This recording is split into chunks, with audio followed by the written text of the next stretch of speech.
I was in 8th grade when I learned to program. I first learned how to make a green circle and a red square appear on the screen. You just learn these lessons, and there aren't that many of them, and you just eventually can get to the point where you can do almost anything that you want.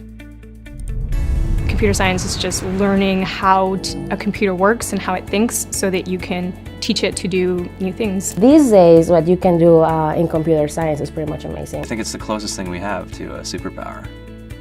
In the next hour, we're going to play a game that will teach you the basic concepts of programming. Usually programming is all in text, but we'll use Blockly, which uses visual blocks that you drag and drop to write programs. Under the hood, you're still creating code. To start off, we're going to build code for a program that will help this angry bird move through a maze to get to the evil pigs that stole its eggs. Blockly is split into 3 main parts. On the left is the bird's maze, where your program will run. The instructions for each level are written below the maze. This middle area is the toolbox, and each of these blocks is a command that the bird can understand. The white space on the right is called the workspace, and this is where we'll build our program. If I drag the move block to our workspace and press run, what happens? The bird moves forward 1 box on the grid. And what if I want the bird to do something after the move forward on 1 box?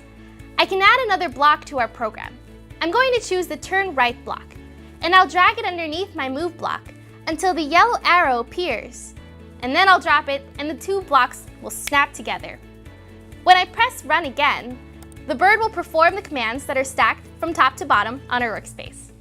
If you ever want to delete a block, just remove it from the stack and drag it to the trash can. After you've hit run, you can always hit the reset button to get the bird back to the start. Now let's get those pigs.